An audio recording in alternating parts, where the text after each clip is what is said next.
ไปทำไมจะนุ่งผ้าขาดก็ยังป้องกันหนาวได้จะอวดโชว์กันไปทำไมรสอาหารแจกโรงท้องแล้วก็เท่านั้นจะอยากไปทำไมตายไปแล้วจะเอาอันอย่างไปตัวก็บ่ได้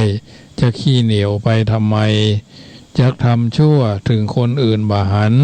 แต่ตัวเองก็หู้จะจุจะร่ายกันไปทำไม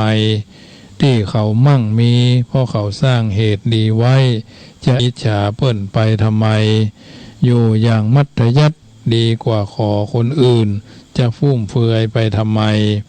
ความจริงก็คือความจริงที่ต้องปรากฏจะแก้ตัวไปทำไมราบยศสุขสรรเสริญหลอกคนโง่คือหลง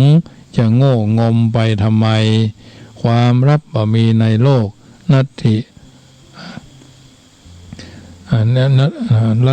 ความลับไม่มีในโลกจะปิดบังไปทำไมนัตถิโลเกนะโหนามะชื่ออันว่าความลับย่อมไม่มีในโลกมีอำนาจล้นฟ้าก็พ่ายแพ้ต่อมัจจุราชจะแสวงหาไปทำไมเมื่อมัจจุราชมาเยือนทุกอย่างก็จบสิ้นจะหวงไปทำไมอันเนี้ยญาติโยมสาธุชนท่านเขียนไว้ก็เป็นข้อเตือนจิตสะกิดใจเงินซื้ออาหารดีเลิศได้แต่ซื้อสุขภาพดีก็บ่ได้เงินซื้อบ้านสวยหลังใหญ่โตระโหฐานแต่ซื้อความรักความอบอุ่นในบ้านก็ไม่ได้เงินซื้อที่นอนแสนนุ่มสบายได้แต่ซื้อการนอนหลับเป็นสุขก็ไม่ได้เงินซื้ออาวุธสงครามได้แต่ซื้อความสงบสันติไม่ได้เงินซื้อเสื้อผ้าราคาแพงได้แต่ซื้อความสวยจีรังก็ไม่ได้เงินซื้อลอตเตอรี่หลายคู่ได้แต่ซื้อโชควาสนาไม่ได้เงินซื้อความรู้ต่างๆได้แต่ซื้อพรสวรรค์ไม่ได้เงินซื้อกระดาษปากกาได้แต่ซื้อความเป็นกวีก็ไม่ได้เงินซื้อคำประจบคำชมได้แต่ซื้อความจริงใจไม่ได้เงินซื้อความสนุกชั่วครู่ได้แต่ซื้อเวลากลับมาเหมือนเดิมก็ไม่ได้เงินซื้อเพื่อนกินเพื่อนเที่ยวได้แต่ซื้อเพื่อนแท้เพื่อนตายไม่ได้เงินซื้ออำนาจยิ่งใหญ่ได้แต่ซื้อสติปัญญาไม่ได้และเงินซื้อหลายอย่างก็จริงแต่ซื้อชีวิตใครสักคนหนึ่งไว้ก็ไม่ได้จะนำมาเป็นนิทัศนะอุทาหรณ์ญาติโยมสาธุชนได้ยินได้ฟังเป็นลำดับไปญาติโยมสาธุชนท่านผู้ฟังทุกท่านส่วนหนึ่งในคำสอนในทางพระพุทธศาสนาก็ค่อนไกลเอามาให้ญาติโยมได้ฟังแล้วเป็นนิทัศนะอุทาหรณ์หลักคำสอนในทางพระพุทธศาสนาคือความสำคัญพ่อแม่อย่างมากจนถึงมีข้อเปรียบเทียบพ่อแม่ไว้ในฐานะสูงส่งเช่นในทิศทั้งหกได้เปรียบเทียบพ่อแม่เป็นบูรพทิศทิศเบื้องหน้าเป็นผู้ฮือแสงสว่างแก่บุตรเป็นต้นในการประพฤติปฏิบัติฮือตระหนักคุณพ่อคุณแม่หน้าที่ความรับผิดชอบของตนและบุตรธิดาทั้งหลายพ่อแม่คือต้นแบบอย่างที่ดีของลูกต้นแบบที่ดีควรมีธรรมะของพระพุทธเจ้าไว้เป็นหลักที่เพิ่งพิงอันเป็นหลักการปฏิบัติตามตัวพ่อแม่ที่ดีควรจะต้องมีหน้าที่4 1. อดทนต่ออาชีพอดทนต่อการกระทำทุกอย่างสภาพแวดล้อม 2. อดกลั้นต่ออารมณ์ยั่วยวนทุกรูปทุกแบบ 3. อดออมคือการประหยัดมัธยัสถ์ 4. อบอุ่นคืออบอุ่นภายในครอบครัวเป็นสิ่งที่จะต้องติดตามลามตัวมาพ่อแม่ที่มีความฮักความหวังดีต่อลูกจะต้องรู้จักวิธีการสอนและเข้าใจหลักการสอนลูกเพื่อให้เขาเหล่านั้นเลี้ยงลูกด้วยการให้เขาเป็นขี้ข้าพ่อแม่จะได้สุขสบายกุ้มเท่าเต้าตายเลี้ยงลูกคือเป็นเจ้าเป็นนายพ่อแม่ก็ตุกกุ้มเท่าตายเช่นเดียวกันมีวิธีปฏิบัติก็คือจี้คือลูกท ในสิ่งที่ดีมีคุณมีค่าและสร้างสรรค์ต่อชีวิตอย่างมีประโยชน์ 2. นำลูกให้คิดนำในสิ่งที่มีคุณค่าและสร้างแนวทางให้ลูกเจริญรอยตามไปสู่สิ่งที่เป็นประโยชน์ 3. สาธิตตัวอย่างให้ลูกดูคือพ่อแม่จะต้องทำดีให้ลูกเห็นโดยเฉพาะคำพูดให้ระมัดระวังโบราณว่าอย่าเปิดเสื้อให้ลูกหันหลังอย่าแทะหนังให้ลูกหันดูกคืออย่าไปทะเลาะตบตีทุบต่อยให้ลูกหันนะอย่าไปเปิดเสื้อให้ลูกหันหลังอย่าไปแทะหนังให้ลูกหันดูกโดยเฉพาะเวลากินข้าวกับเวลาเข้านอนเพราะฉะนั้นจงทำความดีไว้ให้ลูกจงทำถูกไว้ให้หลานผู้สืบสานต่อไปจะได้ประโยชน์และสบายใจลูกหลานดีจะต้องมีธรรมะอันเป็นเครื่องอาภรณ์ประดับจิตประดับใจให้สวยงามโดยเฉพาะความกตัญญูกตเวทิตาธรรมอันเป็นนิมิตหมายของคนดีสมดังกัมบาลีว่านิมิตตังสาธุรูปานังกตัญญูกตเวทิตาเป็นต้นพ่อแม่รักการที่รักสี่ข้อก็คือพ่อแม่ต้องรักษาศีลให้ลูกดูต้องกตัญญูให้ลูกหันเมื่อยามยากเข็นต้องอดทนให้ลูกได้สัมผัสทำที่สำคัญพ่อแม่ต้องเพิ่งตัวเองได้ตัวการต่อมาต้องตื่นเจ้าเฮาตื่นเจ้าต้องปลุกมีทุกข์ต้องปลอบลูกทำชั่วต้องปราบกิริยาหยาบก็ต้องปรามอย่าทำความเร็วทรามให้ลูกหันอย่าเล่าความลำเค็ญให้ลูกฟังเวลาให้สตังต้องตั้งสติส่งเสริมความดำริของลูกเวลาลูกทำชอบทำถูกต้องชมเชยเวลามันกอดมันหอมจนคุ้นเคยเป็นกิจวัตรต้องเคร่งครัดในศีลธรรมอันนี้คือหน้าที่ของพ่อของแม่ที่มีต่อลูกประการต่อมาก็คือลูกที่ควรจะแสดงกับพ่อกับแม่ก็คือลูกหลายคนลูกหลานคนไหนมีความกตัญญูฮู้คุณพ่อฮู้คุณแม่พ่อแท้แม่แท้พ่อบุญธรรมแม่บุญธรรมพ่อเลี้ยงแม่เลี้ยงนะมีมงคลตกน้ำก็บ่ไหลตกไฟก็บ่ไหม้ลูกอยู่กับคนก็ปรารถนาอยู่กับผีก็รักษาอยู่กับเทวดาก็คุ้มครองถึงจะบ่รวยก็อยู่สุขสบายลูกหลานควรมีลักธรรม4ประการนะ1เป็นไม้เท้าคือพ่อได้เพิ่งพาอาศัยตอนแก่ชราลูกดีเหมือนมีไม้เท้ากำพ่อกำแม่ทางกายทางใจอย่าทำให้พ่อแม่เสียอกเสียใจเสียน้ำหูน้ำตาได้นั่งกองหาได้กินน้ำเข้ากับน้ำตา เข้าสารกรอกหม้อก็ต้องไปดูพ่อดูแม่บางทีบางครั้งได้กินของล้ำก็บ่กึดถึงพ่อถึงแม่ปากันไปกินบางครอบครัวลูกมีหลายคนก็เกี่ยงงอนกันลูกคนนั้นยังมาเอาไปบ้านนั้นยังมาเอาไปมันรวยไม่อยากเอาพ่อแม่ไปกินหมูกระทะหรือจิ้นจุ่มที่หั่นที่นี่แทนที่จะเอาพ่อแม่ไปเอี่ยวกลมไปบางทีก็มาเป็นเขยก็มาสนใจพ่อเมียแม่เมียบางทีมาเป็นไปก็มาสนใจพ่อผัวแม่ผัวก็มันเป็นอย่างเงี้ยเพราะฉะนั้นอยู่ในบ้านเปิ้นก็จะไปนิ่งเดียวดายปั้นบัวปั้นควายให้ลูกเปิ้นเล่นมาเป็นไปมาเป็นเขยก็ทำตัวคือมันมีคุณมีค่าเหมือนลูกเปิ้นเคารพพ่อเปิ้นแม่เปิ้นเหมือนพ่อแท้แม่แท้ของตัวเก่านั่นน่ะเพราะว่าไม้เท้าของคนเท่าดีกว่าลูกเต้าอกตัญญูรกคนดีกว่ารกหญ้าแต่ถ้ารกคนไม่เข้าท่ารกหญ้าดีกว่ารกคน2เป็นดวงตาให้พ่อแม่ได้พอหันลูกดีต้องทำวงตระกูลให้มีชื่อเสียงอย่าทำให้วงตระกูลมัวหมองหรือพ่อแม่เฒ่าชราแก่ชราแล้วจุงเป็นหน้าที่ของลูกที่จะต้องตอบแทนบางครอบครัวพ่อแม่เป็นอดีตข้าราชการ ชั้นสูงชั้นกลางชั้นพอดีพ่อแม่ล้มหายตายจากไปทำเสียตระกูลพ่อตระกูลแม่เสื่อมเสียพ่อแม่กว่าจะสร้างมาขายกินเล่นพายการพนันติดยุกติดยาส่วนเสหาเอาไปเอามาอันเก่าก็มดก็เสี่ยงบะเซาะบะหาบะเพิ่มบะเติม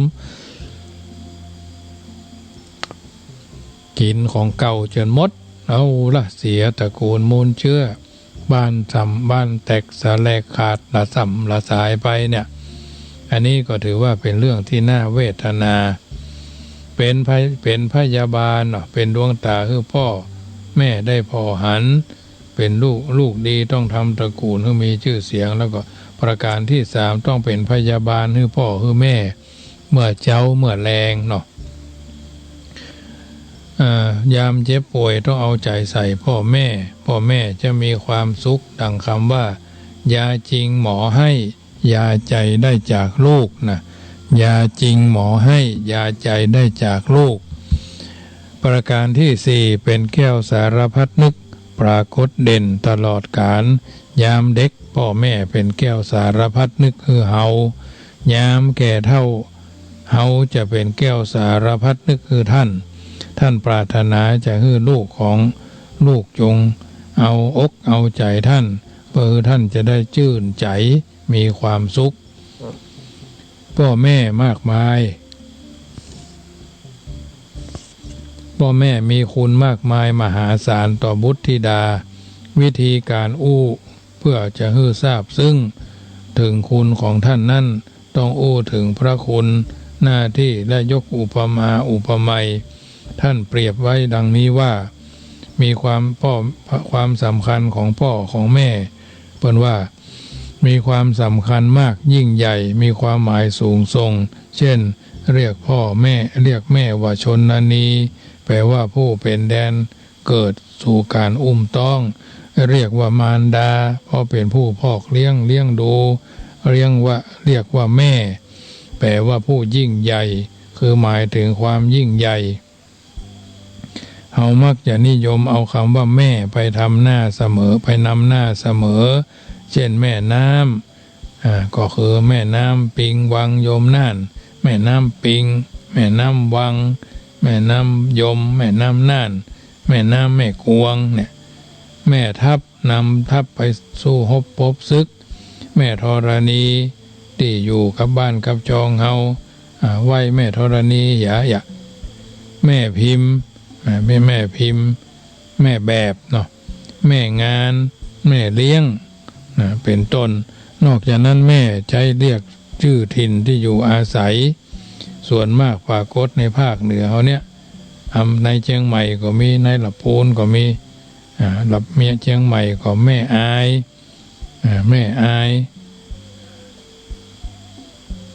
ตลอดจนแม่ต่างๆแม่อายแม่แจ่มแม่เสลียงก็แม่ฮ่องสอนแม่แตงแม่ริมเนาะแม่ริมแม่แตงแม่อายแม่แจ่มอันนี้จังที่เฮาหันเฮาฮู้ถ้าแม่ฮ่องสอนก็แม่เสลียงจังหวัดแม่ฮ่องสอนเนี่ยแม่สายแล้วทางใต้ลงไปพุ่นก็ทางจังหวัดตากก็แม่สอดเนี่ยแม่จึงมีความสำคัญนำมาเป็นหลักคำสอนก็คือแม่เป็นผู้สร้างแม่เป็นผู้สอนแม่เป็นผู้ทรงแม่เป็นผู้เสริมแม่เป็นผู้เสียสละสรุปสิ่งที่แม่คือแก่ทุกคนก็หนึ่ง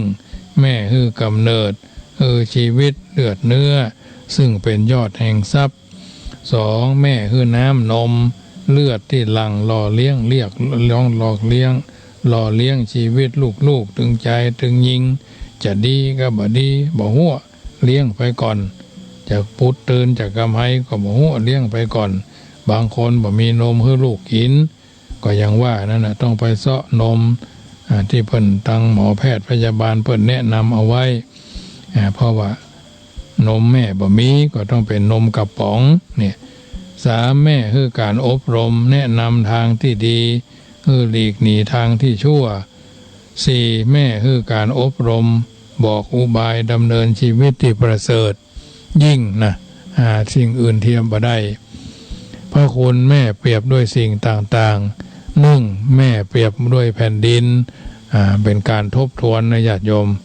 ทบทวนว่าทุกวันอังคารก็ทบทวนพระคุณของพ่อของแม่คุณค่าของแผ่นดินคือความเป็นคือมีความนักแน่นเป็นแหล่งกำเนิดอาหารของสรรพสัตว์น้อยใหญ่รองรับเอาทุกสรรพสิ่งบนพื้นโลกใบนี้เหมือนแม่นี้ซึ่งมีคุณธรรมสูงส่งมีความนักแน่นในตนเองเป็นแหล่งอาหารของลูกๆและรับทุกเรื่องที่ลูกได้ทำว่าจะเป็นเรื่องดีก็รับได้เรื่องชั่วก็รับได้สองแม่เปรียบด้วยน้ำคุณค่าของน้ำก็คือสามารถดับกระหายคลายความร้อนขจัดสิ่งสกปรกมีความเสมอภาคมีความเย็นได้ฉันใดพระคุณแม่ก็มีข้อเปรียบเทียบฉันนั้นคือแม่เป็นที่ดับมีความเสมอภาคในลูกทุกคนและเป็นที่เย็นใจแก่ลูกทั้งหลายสามแม่เปรียบด้วยพรหมท่านที่มีสีหน้าคอยสอดส่องเมียงมองเมียงดูแลเอาใจใส่เจ้าโลกคือมีความสุขเหมือนแม่ซึ่งทำหน้าที่ที่คอยดูแลลูกทั้งหลายเมื่อได้รับความสุขเพราะมีธรรมคือเมตตากรุณามุทิตาอุเบกขาสี่แม่เปรียบด้วยต้นไม้ใหญ่ คุณค่าของต้นไม้ก็คือความร่มรื่นชื่นใจเป็นเกาะกำบังผลิตดอกออกผลเปรียบเหมือนแม่ซึ่งเป็นร่มโพร่มไทรคือความร่มเย็น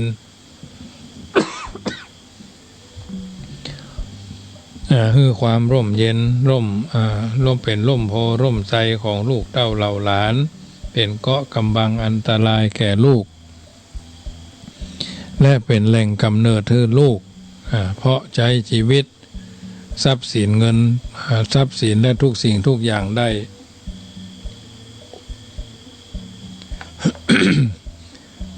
ต่อมาก็แม่เปรียบเหมือนพระประจำวันเกิด7 วันเริ่มแรกวันพุธปางอุ้มบัตรพ่อแม่ก็เปรียบเหมือนแม่อุ้มต้องลูกเริ่มตั้งแต่ปฏิสนธิในครรภ์ในท้องแม่ได้9 เดือนก็มีความทุกข์ทรมานจักนั่งก็บ่ดีจักนอนก็บ่ดีนอนคว่ำก็บ่ได้นอนหงายแท้ก็บ่ดีก็บ่จมบ่บนบ่แซมอย่างสักอย่างรอคอยวันอยากจะหันหน้าลูกจะเป็นผู้เป็นแม่ก็ยังบ่ฮู้บ่เดี๋ยวมันทันสมัยอุลตราซาวด์ดูก็ได้หน้าที่ลูกหรือบางคนต้องมาตายเพราะคลอดลูกเรียกว่าตายท้องกลมน่าสงสารเป็นอย่างยิ่งพระคุณท่านนั่นพรรณนาด้วยกรรมกล่าวที่บนว่าวังเนอลูกฮักแม่จักไข่จ๋าเมื่อแม่มารดามาปานลูกน้อยเป็นเป็นหาวใจเปล่าโศกซ้อยใจไข้น้อยหนาวจ้อยสันจะมืดหน้าตาลายเป็นไฟสะปะอยากกินก้าส้มดองเค็มของกินเคยมักป้อยว่ามาเหม็นเปรี้ยวหวานมันเค็มอ้วหากออกเหี่ยเสียงเหม็นเบื่ออาหารหน้าจางหมองเมี่ยงขึ้นเหียนอาเจียนเมื่อยล้าเหม็นโคกเหม็นเคียงเหม็นกะปิห้าเหม็นกินเสื้อผ้าครัวทรงลูกเข้าสู่ท้องย้อนแม่ประสงค์จำเป็นได้ทนดิ้นรนต่อสู้อารมณ์อ่อนไหวอึดใจขึ้นสู้เพื่อลูกของกูแท้และบ่ได้ไปการแบกจำแบกแสะกลัวเป็นมืดหน้าตาลายเนี่ยการนักล้ำตักน้ำบ่ไหวกลัวลูกหลอดไปแท้งอย่างเพื่อนอู้แม่มารบุตตาเหมือนการกู้ผู้คอยลูบความดูพอซ้ำอันนี้ก็คือแม่มารหัวสาวตัวอย่างที่2หากอยากหันหน้าลูกออกมาเหียเตอะพ่อแม่ไข่หันจักขาวจักดำจะใดก็ได้แม่จะไปไหนบอกว่าไก่ใกล้เป็นห่วงเป็นใยสะปะเมื่อเจ็บท้องร้ายครั้งน้ำลาย จนจางกลัวเกิดลูกน้อยกลางต่างเจ็บต้องหลายครั้งน้ำลายจนจางบ่เกิดสักกรรมเจ็บใจเท่าอันพ่องเจ็บต้องเมินเกินกว่าอดกันเพราะลูกในครรภ์บ่งง่ายเจ็บพ่องเจ็บเอวขวาพ่องเจ็บเอวซ้ายพ่องก็ปวดหลังปวดก้นลงมาพ่องเจ็บต้องน้อยย่องลงแผ่นน่องลงแผ่นขวาแผ่วขาพ่องโอยละลาพ่องอุยพ่องหุยพ่องให้อันนี้อยากหันหน้าลูกตัวอย่างที่3คลอดลูกจนตายเนาะเป็นลมก้นล้มสิ้นลมหายใจเลือดขึ้นตังในไผ่ช่วยบ่ได้สังเวชเหลือเกินบ่เหมือนตายไข้ละวุ่นละวายเดือดร้อนยาหอมยาแดงเตียวกับน้ำฮ้อนเอาตนแม่เจ้ามารดาสิ้นใจเหี่ยแล้วโพแก้วใบหนาแสนเวทนากรรมมาหมอกกรรมมาหมอกอันเนี้ยญาติโยมสาธุชนเปิ้นว่าเอาไว้เนอะทบทวนบทเรียนให้ลูกตั้งหลายลูกบ่าวลูกสาวหลานบ่าวหลานสาวลูกแต้ลูกเลี้ยงลูกบุญธรรมก็ว่ากันไปประการต่อมา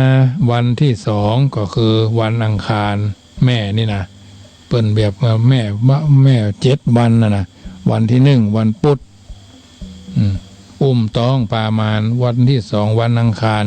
ปางสายญาตินะเมื่อแม่คลอดลูกแล้วต้องนอนพัก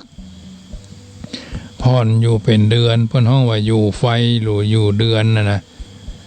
มันอยู่เดือนอยู่ไฟทรมานร่างกายต้องอดเกี่ยวไว้กินหวานอดสารได้ซ่าอาหารที่เป็นของแสลงทุกอย่างขณะอยู่เดือนเนี้ยก็ต้องคอยเลี้ยงดูนอนดูลูกของตนเองบ่ได้ฮื้อรับอันตรายทั้งปวงภาวนาด้วยข้าวจ้อยว่าลูกฟังไว้แม่จักไข่จ๋าพระคุณมารดาแม่มาเล่าลูกเกิดมามีใจชื่นสู้เป็นดีเอ็นดูเช่นล่ำอดกั้นอาหารข้าวหวานแถมข้างกินก้าปีต้มน้ำพริกดำกำปิและบ่ได้กินสั่งกลัวสาบเติงดังพิษเดือนเป็นบ้ากลัวบ่มีไผเลี้ยงดูลูกข้าบุตรธิดาลูกน้อยคนอื่นหมื่นแสนเป็นพันเป็นร้อยบ่เต้าแม่เจ้าสักคนลูกเคยลองนึกคิดดูเหตุผลได้แต่มัวเมาร่ำร้องลูกเจ็บไหนเจ็บขาเจ็บท้องแม่เฝ้าโอบอ้อมเชยจมน้ำอ้อยน้ำมิ้นนมข้นนมผงบ่เต้าน้ำนมมารดา2 เต้าลูกได้ดื่มกินจนอิ่มต่างเข้าแม่ผอมโทรมเศร้าแต่ตักแม่สู้ภายพร้อมถนอมความฮักโอบกอดเจ้าจำเจอันนี้คือวันที่2วันอังคารวันที่3วันพฤหัสบดีแม่มีสมาธิตั้งใจเลี้ยงลูกด้วยใจรักและห่วงใยมีใจผูกพันอยู่กับลูกทุกลมหายใจดังคำพรรณนาจากข้าวจ้อยเพิ่นบอกว่าแม่อดเจ้าไว้บ่ได้ห่างเหจอมในเปรับเถอะลูกลา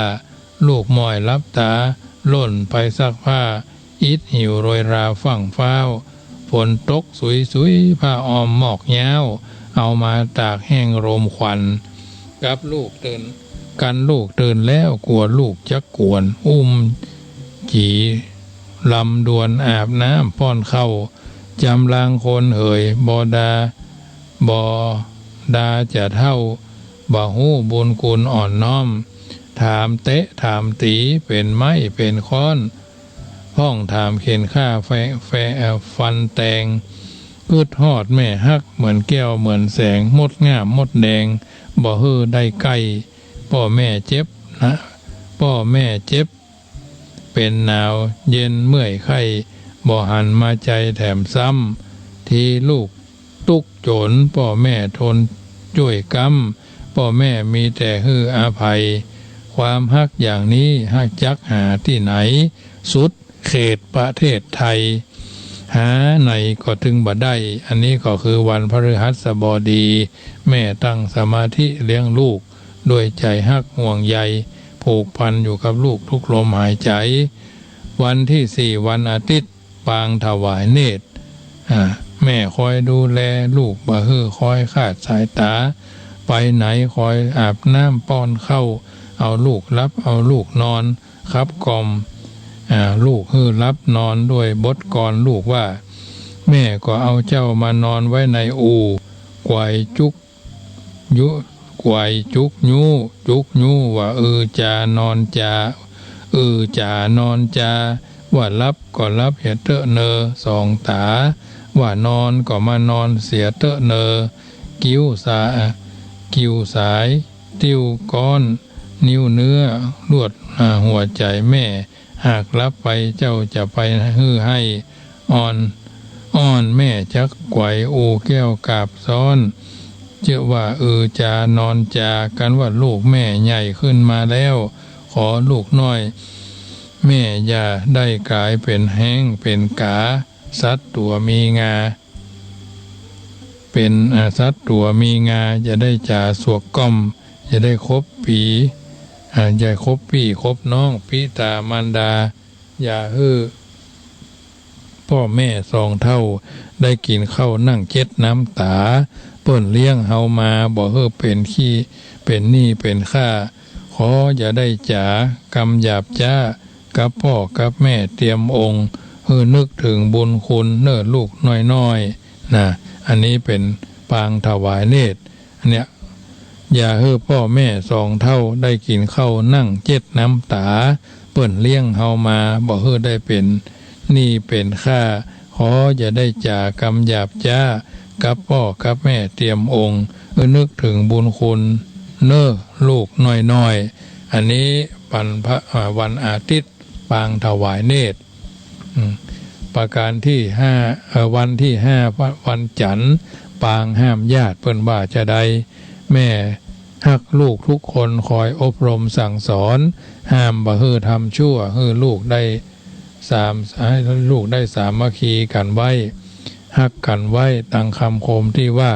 พี่น้องพิษกันเหมือนพระฟันน้ำอย่ากำผูกมัดตือเวนเปิกนั้นน้ำเปิกนั้นน้ำหากป่าเป็นน้ำหากปลาเป็นเอาน้ำใส่เย็นช่วยจึงเสี่ยงพอมือเฮามี10 นิ้วบ่เต้ากันได้หลายบอกเต้ากันได้สักอันสั้นหากใหญ่น้อยต่างบ่เต้ากัน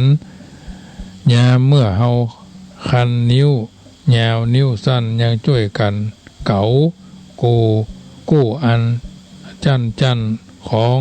ร่ำเพิงตนดังอันพี่น้องพิษกันเหมือนฟ้าฟันน้ำอย่ากึดหมิ่นสั้นใจไวโบราณว่าไว้ถ้าถ้าสงสัยเต้ากับไฟมันเต้ากับไฟมันก็เต้าอันนี้ก็ถือว่าวันจันทร์ปางห้ามญาติแม่ฮักลูกทุกคนย่อมอบรมสั่งสอนลูกได้ดีได้เป็นมงคลในการดำเนินชีวิตวันที่6วันศุกร์แม่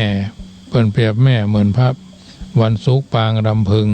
แม่รำพึงเสมอลูกจะดีจะให้จะรวยจะทุกข์จะใกล้จะไกลอยู่ใกล้อยู่ไกลใจแม่ก็คอยกึดถึงลูกเสมอลูกยอดดวงใจจะไปไหนสักนิดใจแม่ก็คอยติดตามรักษาจากล้มตัวลงนอนยังไหว้วอนเทวาพิทักษ์ลูกยาได้ปันโป้นโผยภัยแม่บางคนต้องมาทนทุกข์ทรมานเพราะว่าลูกได้พลาดภาคตายไปเสียก่อนดังกำพรรณนาที่ว่านางล่ำให้ล่ำร้องว่ากรรมเหยกรรมสั่งมาแกล้งทำสยองตอบข้าอยู่มาถึงวันแม่กองหันหน้าบุตรตาที่ดาลูกน้อยคนอื่น10,000 แสนเป็นปันเป็นเปลวที่แม่คนเดียวลูกเลี้ยงบ่ได้กึดไปกึดมาปุ่นดีไข่ให้เป็นกรรมเวรใดเช่นล้ำนะ นางให้ล่ำร้องว่ากรรมเหยกรรมสั่งมาแกล้งทำสนองตอบข้าอยู่มาตึงวันแม่กองหันหน้าบุตรตาธิดาลูกน้อยคนอื่นหมื่นแสนเป็นพันเป็นเปลวตีแม่คนเดียวลูกเลี้ยงบ่ได้กึดไปกึดมาผลดีไข่ให้เป็นกรรมเวรใดเช่นล่ำแม่เป็นเปิดเหมือนวันที่7ว่าเป็นวันปางเป็นพระปางนาคปกแม่คอยปกป้องลูกๆตั้งแต่อยู่ในท้องในครรภ์มีเรื่องราวออกรับแทนลูกตายแทนลูกก็ว่าจะได้ปกป้องเรื่องทุกกรณีเป็นแก้วสารพัดนึกของลูกดังคำพรรณนาจากข้าวจ้อยว่าแงนพ่อฟ้าสูงสุดสายตาพื้นพระสุธาอาณาโลกกว้างทะเลขุนเขายกเอามาอ้างสุดจะประมาณอ่านคิดเปรียบเทียมสายใจสายใยชีวิตของแม่เจ้ามารดามีต่อลูกน้อยพุทธิพุทธาสุดพันลนาหาสั่งมาเปรียบได้ปิตามารดากวนสากวนไหวแม่ของเฮาคือแม่พระความกตัญญูขอจักไปละมันเป็นล่มแก้วโพไสพระคุณอย่างนี้จักหาที่ไหนสุดเขตประเทศไทยหาไหนบ่ได้นะแงนพ่อฟ้าสูงสุดสายตาแผ่นพระสุธาอาณาโลกกว้างทะเลขุนเขายกเอามาอ้างสุดจะประมาณอ่านคิดเปรียบเทียมสายใจสายใยชีวิตของแม่เจ้ามารดามีต่อลูกน้อยพุทธิพุทธาสุดพันลนาหาสั่งมาเปรียบได้ปิตามารดากวนสากวนไหวแม่ของเฮาคือแม่ของเฮาคือแม่พระความกตัญญูจักขอไปจะละนั่นเป็นร่มแก้วโพไสพระคุณอย่างนี้จักหาที่ไหนสุดเขตประเทศไทยหาไหนบ่ได้หาไหนบ่ได้ญาติโยมสาธุชนท่านผู้ฟังทั้งหลายได้ยินได้ฟังน้ำธรรมคำสอนที่ญาติโยมฟังแล้วก็ถือว่าเป็นสัจธรรมที่เกิดขึ้นกับตัวกับตนเฮาท่านทั้งหลายในดำเนินชีวิตถูกต้องท่องแท้ตามระยะเวลาที่เพิ่นบอกเอาไว้ว่าแม่นั่นมีพระคุณสุดที่จะพรรณนาน้ำธรรมคำสอนในทางดำเนินชีวิตของเฮาท่านทั้งหลายก็เป็นส่วนหนึ่งพ่อแม่นั่นเปรียบเหมือนพระ7 วันเนาะวันอังคารวันพุธเนาะวันพุธนี่ลูกตั้งต้องวันอังคารปางสายญาติดูแลวันพฤหัสพ่อแม่ตั้งใจเลี้ยงลูกวันอาทิตย์คอยดูแลบ่ให้ขาดสายตาวันศุกร์วันพึงวันเสาร์นาคปกเนี่ย7 วันเนี่ยพ่อแม่ก็ดูแลเอาใจใส่เอาท่านทั้งหลายก็คงจะดำเนินชีวิตโดยการระลึกถึงพ่อแม่คือมีพระคุณตอบบุญแทนคุณท่านเหล่านั้นคือได้เพราะฉะนั้นสิ่งต่างๆเหล่านี้ญาติโยมสาธุชนได้ยินได้ฟังแล้วก็นำไปเป็นต้นแบบต้นคิดในการดำเนินชีวิตเพิ่นบอกว่าต้นไม้ใบหญ้าพืชพันธุ์ธัญญาหารตลอดถึงผลไม้นานาชนิดยังต้องการปุ๋ยมาบำรุงหล่อเลี้ยงให้เจริญมนุษย์ปุถุชนคนธรรมดาก็เช่นเดียวกันซึ่งเป็นผู้นำของโลกในโลกใบนี้จึงต้องจำเป็นอย่างยิ่งที่จะบำรุงรักษาตนเองให้มีคุณค่าอยู่เสมอในการใช้ชีวิตให้มีคุณค่านั่นจะต้องประพฤติปฏิบัติ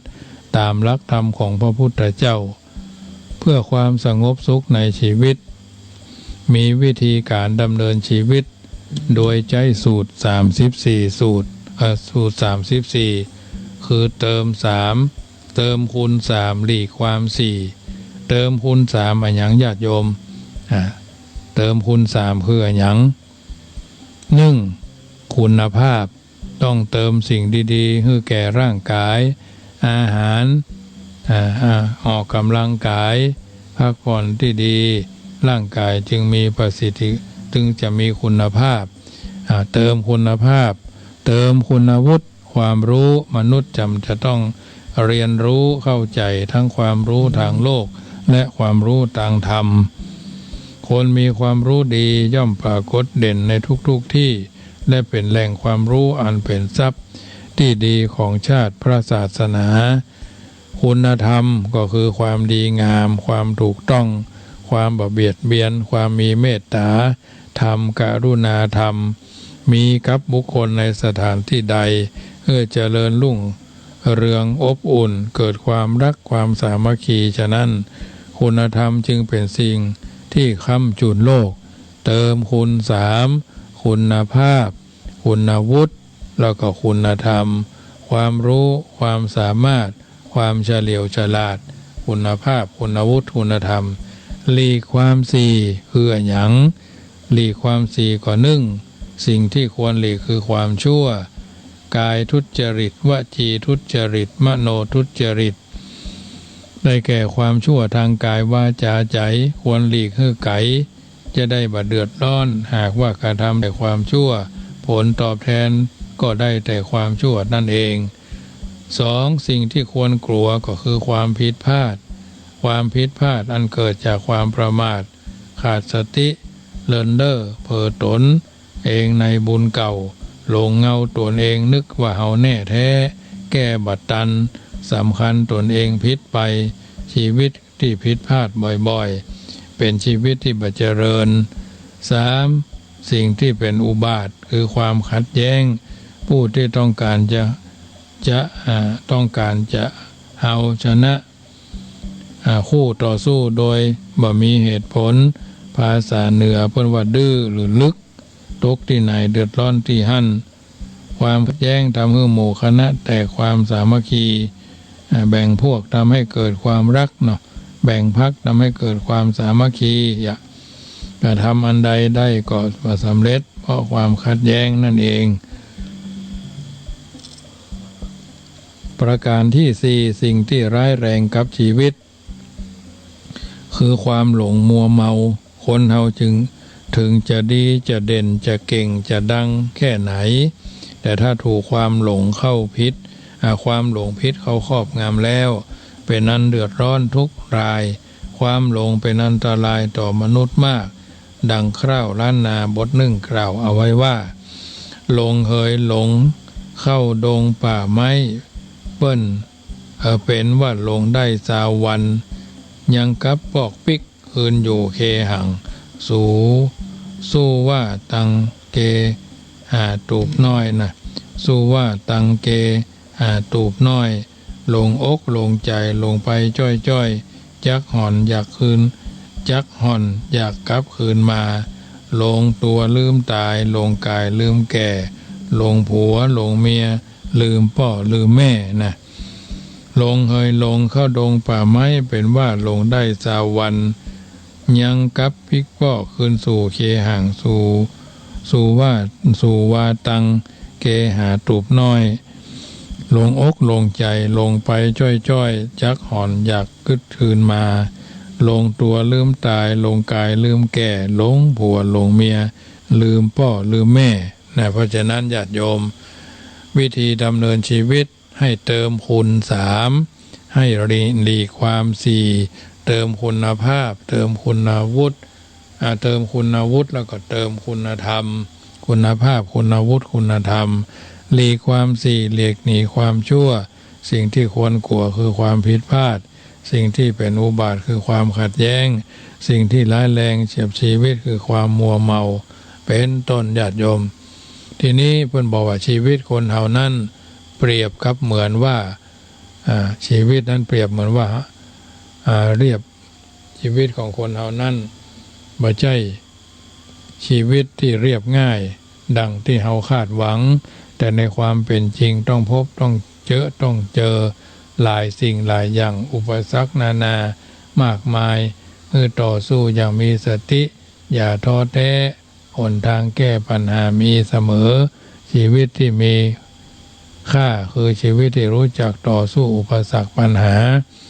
ดังนั้นทุกคนจึงต้องมีอุปกรณ์ในการขจัดปัญหาเหล่านั้นโดยมีหลัก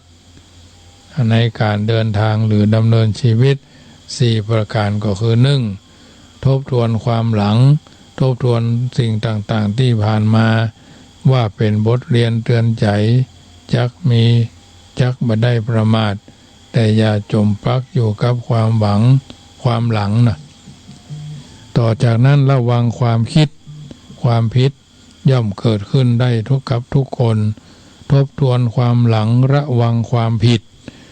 ถ้าประมาทขาดสติแต่หู้ว่าเฮาผิดเป็นครูสอนและรู้ทางแก้ไขจะบ่ได้เกิดแถม3เตือนจิตของตนเตือนตนเองนั้นประเสริฐยิ่งคนร่วมอยู่กับคนส่วนมากชอบมองและชอบเตือนผู้อื่นมากกว่าตัวเองบ่เคยเหลียวหลังพอตนเองและเตือนตัวเองเลยที่เพิ่นเป็นดีไข้หัวที่ตัวเป็นดีไข้ให้นั่นแหละประการที่4ฝึกฝนพัฒนาการฝึกฝนพัฒนานั้นเป็นสิ่งที่ดีมากจะได้รู้ถึงชีวิตและปัญหาที่มีอยู่และยอมรับแก้ไขปัญหาดังนั้นควรมีการพัฒนาอยู่2ประการกายกับใจและจะพัฒนาไผ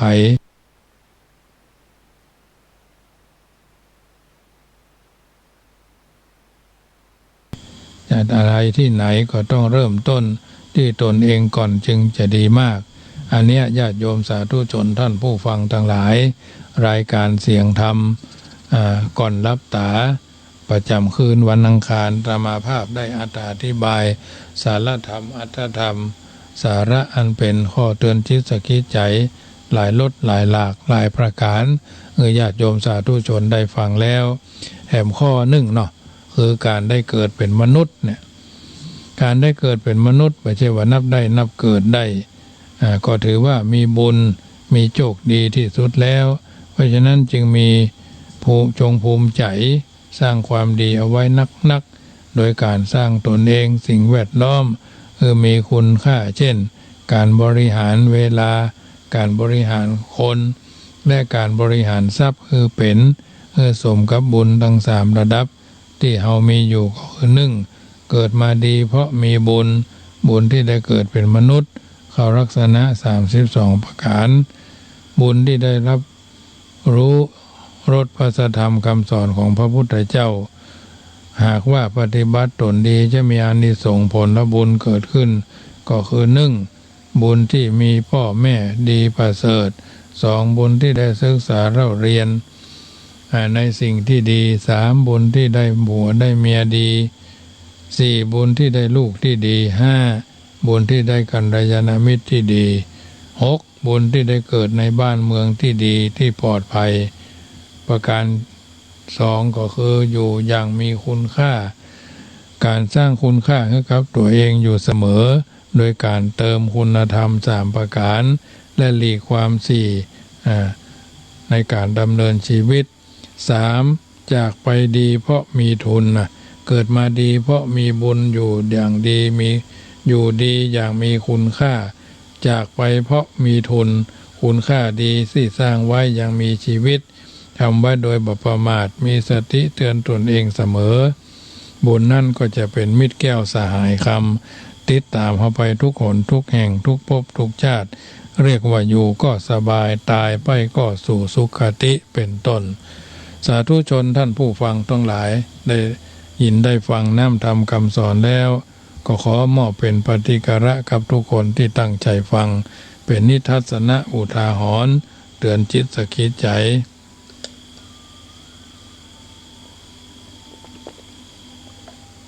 เอาท่านทั้งหลายได้พินิจพิจารณามาถึงช่วงสุดท้ายเนาะขอเปิดสายรับญาติโยมสาธุชนโทรเข้ามาเนอะได้ยินได้ฟังเรื่องพ่อแม่ลูกเต้าเราหลานการเลี้ยงดูพ่อแม่เป็นประการใดเข้าใจนักน้อยจากประการใดก็โทรศัพท์เข้ามาเนอะ0861875325แม่ครูเหรียญทองโทรเข้ามา3:24 นาทีตะกี้เนาะเพิ่งกำลังลุกวัดมาเนาะบางคนบางท่านฟังแล้วคงจะเข้าใจดีการเป็นส่วนใหญ่ทั้งนี้ทั้งนั้นก็ถือว่าเป็นอาหารใจเนอะเหมือนการทบทวนบทเรียนชีวิตนะมันจะบทเรียนในแบบฝึกหัดที่ครูบาอาจารย์เพิ่น สั่งสอนอบรมกันมาธรรมาภาพก็ก้อนใกล้เอามาเพิ่มเติมให้ญาติโยมได้ฟังแล้วก็นำไปเป็นข้อเตือนจิตสกิจใจเนอะในการดำเนินชีวิตของเราท่านทั้งหลายแม่จันดีเจ้าฟังอยู่เนอะเข้าใจแน่นแฟ้นดีเนาะเจ้าเพราะมันเหมือนแต่มันเป็นอย่างนี้ว่าแต่เหมือนมันเป็นทางนี้แท้เนาะมันเป็นอย่างนี้แท้เนาะเป็นอย่างนี้แท้หายแซบหายซอยเนาะเดี๋ยวนี้เขาคนกลางคนล่าไปหายแซ่ปวดหางไปตั้งไปหายแซ่วันที่ผ่านมาจะมันไปเห็นแล้วนี่เนาะไปละมันบินได้กับปล่อยมันบินไป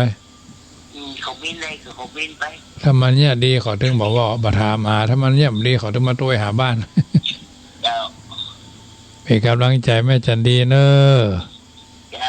เจริญพอเจ้าโมทนาแม่จันดีปากกั้งสันทรายโยมบ้านร้องต้นขามโทรมาใหม่เนอะเจริญพร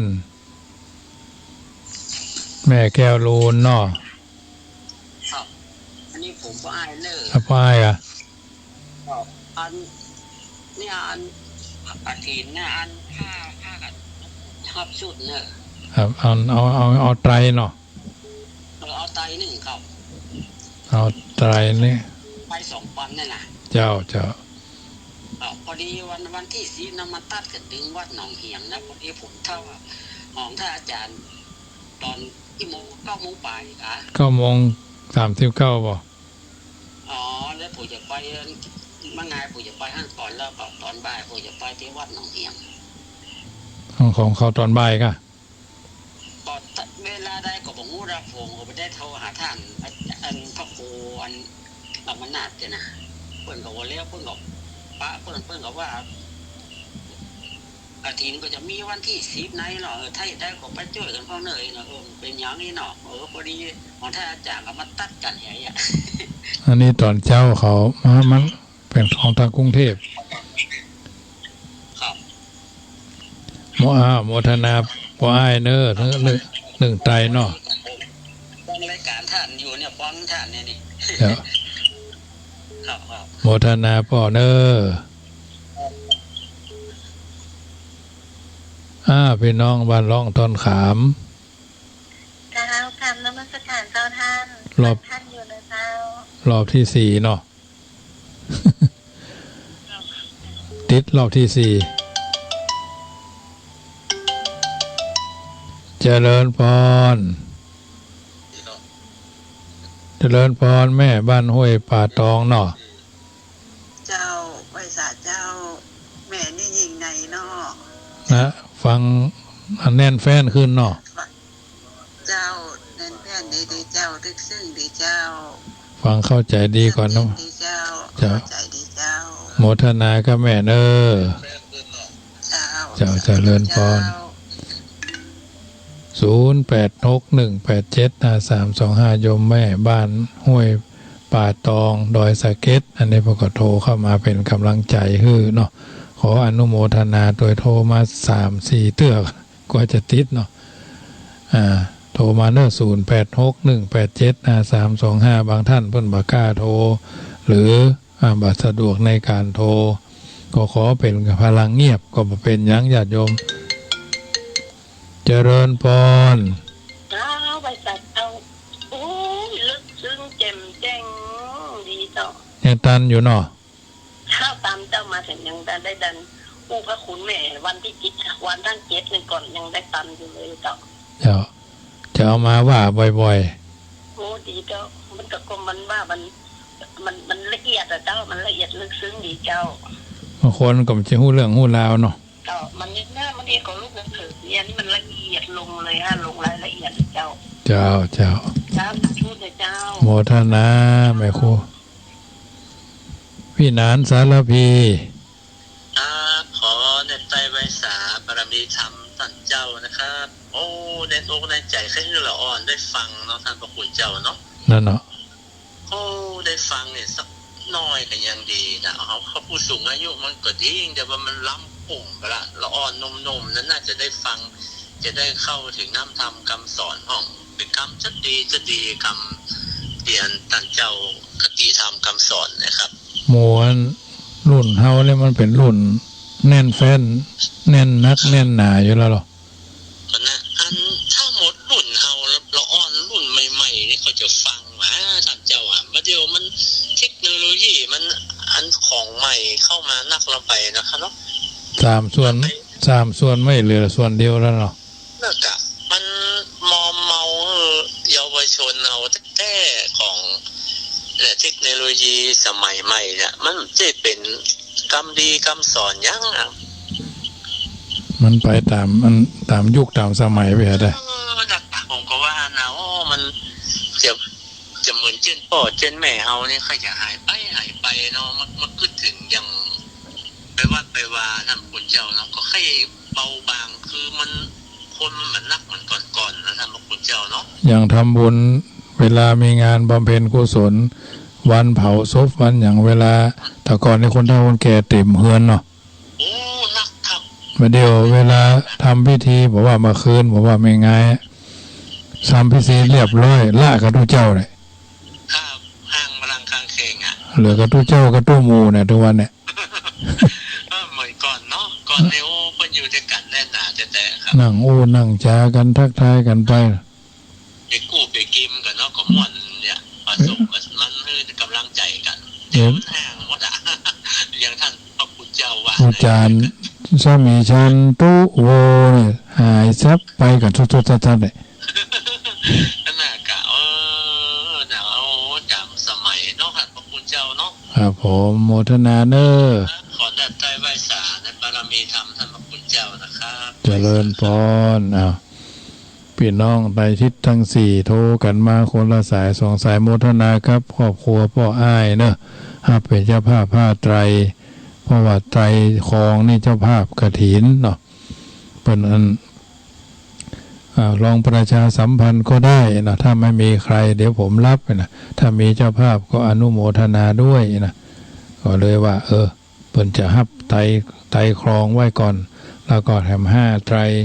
เดี๋ยวนี้เหลือทำ4ไตรทุเจ้านะแล้วก็ไตรเนนนี่ทำไตร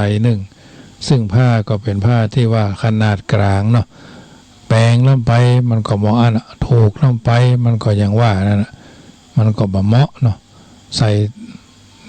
เมินไปก็ลุดดุยไปตามนั่นซักบ่อยๆก็อย่างว่านั่นแต่ถ้าขนาดกลางญาติมาภาพนี่เพิ่นก็ซื้อมาถวายพ่องบางทีบางครั้งญาติโยมเพิ่นก็ถวายบางเตื้อเขาก็ขอเปลี่ยนเป็นอย่างอื่นเพิ่นก็จะถวายผ้าไตรเขาก็บ่สามารถที่จะไปเปลี่ยนความคิดใหม่ๆก็ซื้อใจบางทีบางครั้งไตรวามันซื้อนี่ไปเทศนาธรรมบ้านโยมเพิ่นทำบุญประจำปีบุพการีชนก่อนเดือน12 ดับเพิ่นก็ถวายผ้าไตรมาเขาบอกเพิ่นถามว่าห่มผ้าจีวรขนาด80 เมตร 1.80 เนาะเวลาไปอาตมาภาพต้องเย็บ4 มุมจีวรนี่นะเพื่อบ่ให้มันหูเนาะมันหูทำเย็บก่อนจะซักแล้วก่อนจะห่มเอามาห่มดองเพิ่นเฮามาห่มดองมาใส่จีวรสังฆทิคือมันเป็นสีเดียวกันห่มรัดอกห่มรัดอกนี่มันเรียบร้อยมีผ้าคลุมไหล่ผืนหนึ่งเวลาไปไหนมาไหนก็เช่นเดียวกันมันดูแล้วเรียบร้อยนะถามว่าม้วนลูกบวบก็ได้แต่ว่ามันเดี๋ยวก็ลุดนะก็เลยห่มดองแล้วก็รัดอกผ้าสังฆติรัดอกนะดูแล้วเป็นปริมณฑลดีนะเว้นว่าแต่เข้าในวังนะในวังนี่ต้องห่มคลุมไหล่นอกนั้นก็ถือว่าห่มดองเอาสบายเอาผ้าคลุมไหล่แต่บ้านทางเหนือนี่ก็ถือว่าเข้าใจครูบาเจ้าสลีวิจัยเพื่อก็ห่มดองนะตลอดจนมรณภาพนะพระพุทธเจ้าโดยมากก็จะเป็นห่มครึ่งไหล่หมดลดไหล่มันก็หมดนี่ถือว่าห่มแล้วที่วัดจังกรรมนี่เป็นสีราชนิยมนะสีราชนิยมไตรที่ว่านี่ก็คือไตรละ 2,000ถือว่าเป็นขนาดกลางแล้วนะ ว่ามันซื้อนี่เพิ่นซื้อมาถวายนี่ไต3,500เขาบอกโอ้อย่ามาซื้อแพงแต่ว่าจะมันจะมีศรัทธามันก็จะห่มให้มันดูดีนะเพราะห่มวันนี้ก็เลยเอาที่เพิ่นเป็นช่างเย็บตีเส้นไว้4ด้านแล้วก็จะได้เอามาซักแล้วก็จะเอามาห่มเนาะอันนี้ก็เป็นจีวรที่เพิ่นถวายมาสีราชนิยมเข้มหน่อยนึงเพิ่นเอามาสีน้ำตาลเข้มบางๆเนาะอันนี้ญาติโยมสาธุชนก็คงจะเข้าใจตามนี้เพราะนั้นคือจะได้ค่อยใจตึงแปลงใจตึงจะเป็นเจ้าภาพผ้าไตรก็ได้นะยังแถม4ไตรกับแถม5ไตรถึงไตรเนนนี่ไตรละ1,800ค่ะ1,700สอบถามทางร้านดูนะขนาดกลางนี่นะต่ำกว่านี้ก็ราคา600-700ก็ยังว่านะก็มันก็ดูแล้วก็บ่ค่อยจะเต็มใจเท่าใดนักนะเพราะฉะนั้นถือว่าจะได้เอามาถวายพระเนนวันนั้นก็จะให้เพิ่นครองเลยพร้อมกับองค์ของกฐินโฮมเป็นปริมณฑลนะอันนี้ก็แจ้งให้ญาติโยมได้ทราบกฐิน1,000 กล่องละ100 บาทผ้าป่าผ้าอะไรเนี่ยกฐินนี่ก็1,000 กล่องละ100 กล่องละ200ก็แล้วแต่เจริญพรโยมนึกว่ารับลากอะไรนะผมรับยึดเครื่องผมก็รับเทียบกันนะฟังเข้าใจดีนะวันนี้น้อเข้าใจนักซึ้งขนาดเลยครับพระคุณแม่เนาะแม่นั่นเลยครับท่านนี่ดีมากเลยครับเอาเก็บเอาสาระที่มันเป็นประโยชน์เนาะเป็นกำลังใจเนอะวันที่10 ตุลาป่ะที่10 ตุลาปีนี้มาเจ้าหน่อยสุด1 เดือนเนาะแห่งการการกฐินเนาะเป็นกำลังใจเนอะโมทนาโยมพ่อแม่ลิมเจริญพร1 เสียง1 กำลังใจกับทุกคนทุกท่านที่อยู่ทางบ้านตั้งใจฟังตั้งแต่ต้นก็ขออนุโมทนาถือว่าเฮาท่านทั้งหลายได้อยู่เย็นเป็นสุขรุ่งเรืองก้าวหน้าในสิ่งอันพึงปรารถนาค่ำคืนนี้ก็ถือว่าเป็นวันอังคารทุกคนทุกท่านได้ฟังน้ำฟังธรรมแล้วก่อนจะรับจะนอนอาตมาภาพก็จะนำไหว้พระสวดมนต์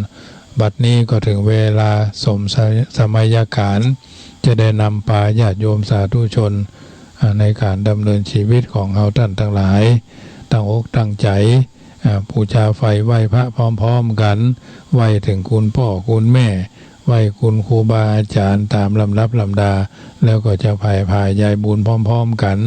บุญกุศลจากการฮือทานรักษาศีลเจริญจิตตภาวนาเป็นลำดับลำดาไปตั้งอกตั้งใจไหว้พระพร้อมๆกันเนอะเจริญพรโยมแม่สุกัญญาเจ้าไหว้ศาลเจ้าท่านกฐินผ้าไตรเนื่องเท่าไหร่เจ้าไตร2 ปันแม่ไตรทุกเจ้านะเจ้าข้าเจ้าจองไตรเนาะเจ้า 2,000 เนาะเจ้าใจทุกเจ้านะเจ้าได้เลยเนาะ 2,000 เจ้ากระเด็นน่ะวันที่10จะก่อนที่จะมีกฐินน่ะเจ้าวันที่10 ตุลาแม่เจ้าแล้วอย่างไรข้าเจ้าจะส่งสตางค์ให้ล่ะเจ้าโมทนาแม่เด้อเจ้าขอบพระคุณเจ้าเจริญพรอันนี้แม่สุกัญญามงคลสวัสดิ์พุ่นอยู่อันป่าเป้านอกเพื่อก็เป็นเจ้าภาพอยู่หลายรายการที่ผ่านมาเนาะแม่สุกัญญามงคลสวัสดิ์บ้านป่าเป้านอกอำเภอเมืองเชียงใหม่เขาแล้วเพื่อก็เป็นเจ้าภาพหลายอย่างเนาะที่ผ่านมาก็ขออนุโมทนาไว้ณที่นี้2 ไตรเนาะเหลือแถม3 ไตรเนาะโยมแม่สุกัญญาพ่ออ้ายไตร1แม่สุกัญญาไตร1ก็ขออนุโมทนาเนอะ มีโอกาสก็ทำกินทำบุญขินทานด้วยกัน4-5 คน5 คน10 คนถึงจะผ้าไตรก็ได้ผ้าไตรนี่มันก็เหมือนผ้าที่เขาซื้อมาขนาดผ้าทอยกดอกนะญาติโยมจะมาซื้อเป็นบรรณาการดำหัวพี่สาวก็ดีผู้ที่มีความเคารพนับถือก็ดีผืนหนึ่งผ้าแม่แจ่มนะผืน2,500 3,500 5,500ก็มีนะยังแปลงเดี๋ยวอันนี้ชิ้นเดียวนะ2 ชิ้นเพิ่นทำเสื้อได้ตัวตัดเสื้อแล้วก็ตัดผ้าสิ้นได้ตัวไว้ได้เนาะอันนี้ก็ถือว่าร่วม 3,500 กันนะของละปูนนี่นะถ้าเป็นผ้าไตรถ้าเป็นผ้าไหมยกดอกนี่ 15,000-16,000 นะของนั้นผ้าทอยกดอกละปูนนั่นนี่นะมีสมัยอยู่บ้านสลีเมืองยู่มีพี่โยมคนหนึ่งเปิ้นต่อผ้าตัวนี้อยู่วันเดือนหนึ่งเปิ้นยุด4 วันนะเงินเดือนละ 15,000 นะต้องเดือนหนึ่งก็ได้3 ผืนนะเดือนหนึ่งก็ได้3 ผืนเดือนละ 15,000 อันนี้ต้องไปดูด้วยตัวผ้าดินดอกดินนะเพิ่นเฮาว่าล่อนดินทองนะเก็บเข่าเป็นดินทองดูแล้วระยิบระยับนะที่เจ้าฟ้าเจ้าแผ่นดินเพิ่นนิยมใส่ผู้รากมากดีเพิ่นนิยมใส่นะอันนี้เป็นผ้าไหมยกดอกผ้าทอยกดอกของบ้านสรีเมืองยู่บ้านแม่สารบ้านตองอันนี้เป็นของเก่าของเกลือเพิ่นฮ้องว่าคุ้มเจ้าแต่ก่อนนะคุ้มท่านเจ้าพงแก้วนาลปูนท่านหญิงจิตจงนาลปูนเพิ่น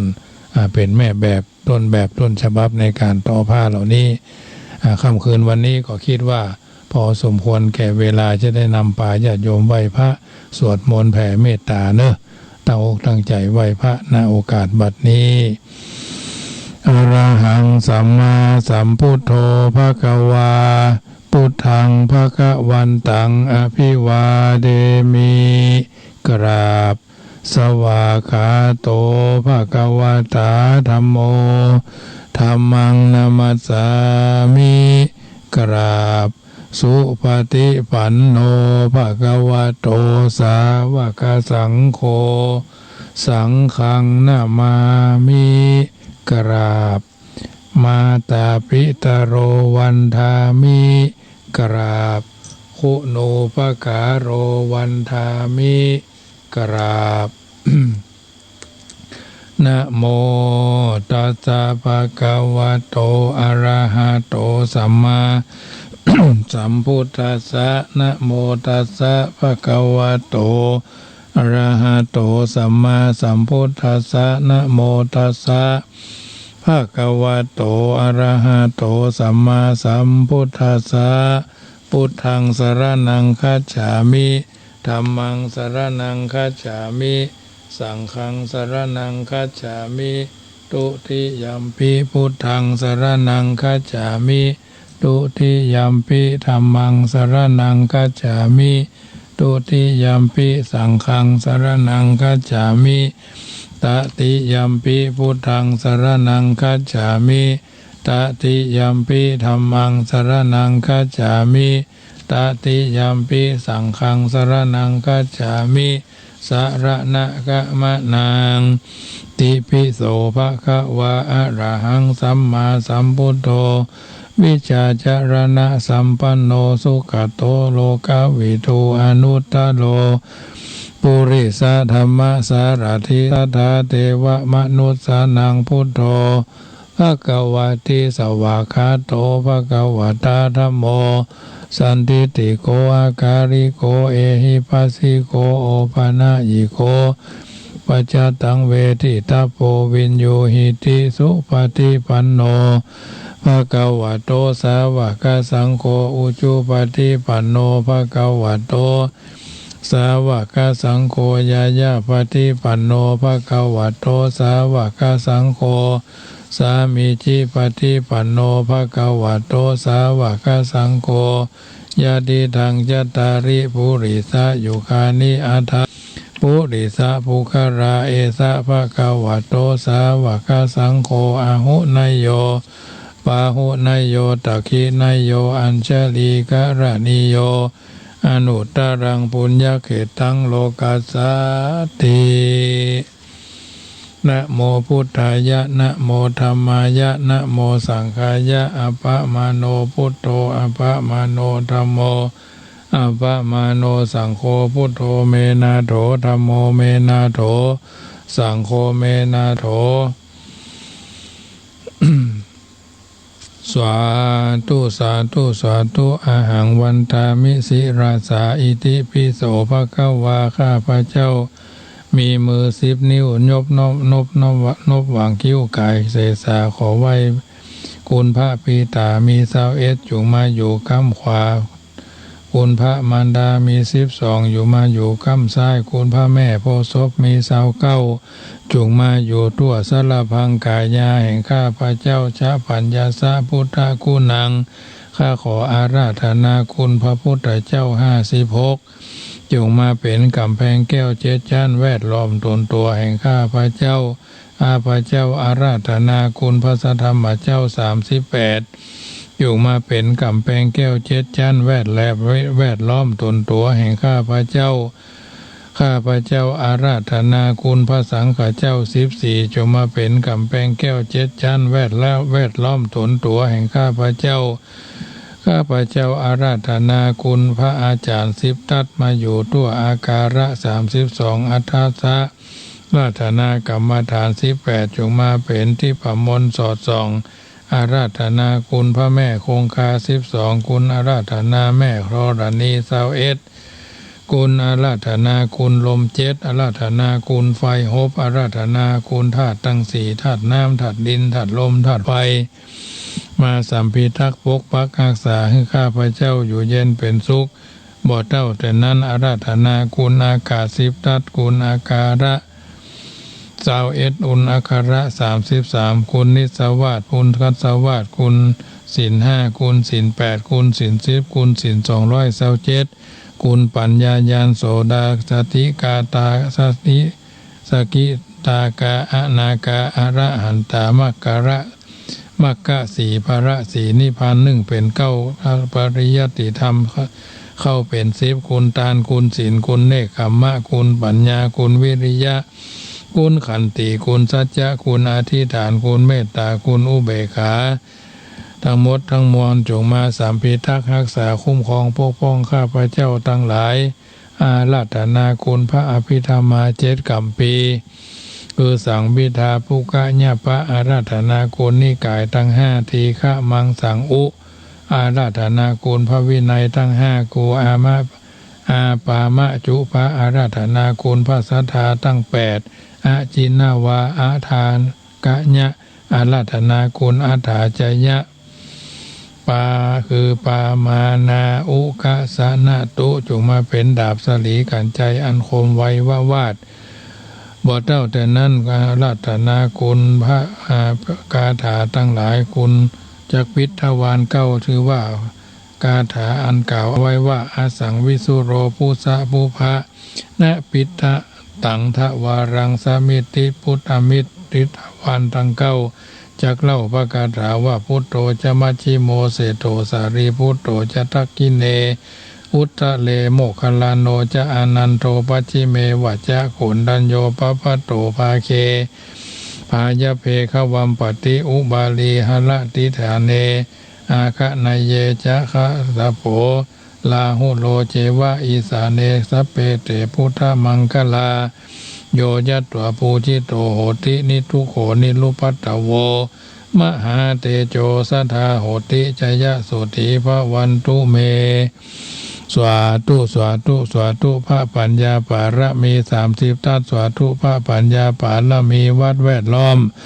วิริยะปารมีอ้อมระวังดีศีลปารมีบังหอกบังดาบเมตตาปารมีผ่าแพ้ทั้งปืนตานาปารมีคือเป็นพื้นดังต่ออุเบกขาปารมีคือก่อเป็นเวียงสัจจะปารมีแวดระวังดีเป็นไม้ใต้ขันติปารมีกายเป็นหอกเป็นดาบบังหน้าไม้และปืนไฟอธิษฐานปารมีพัดดาบไปทุกแห่งแข็งแห่งป่าฝูงหมู่มารผีสางภัยเพศทุกตะเวทพบที่ปั้งด้วยนี้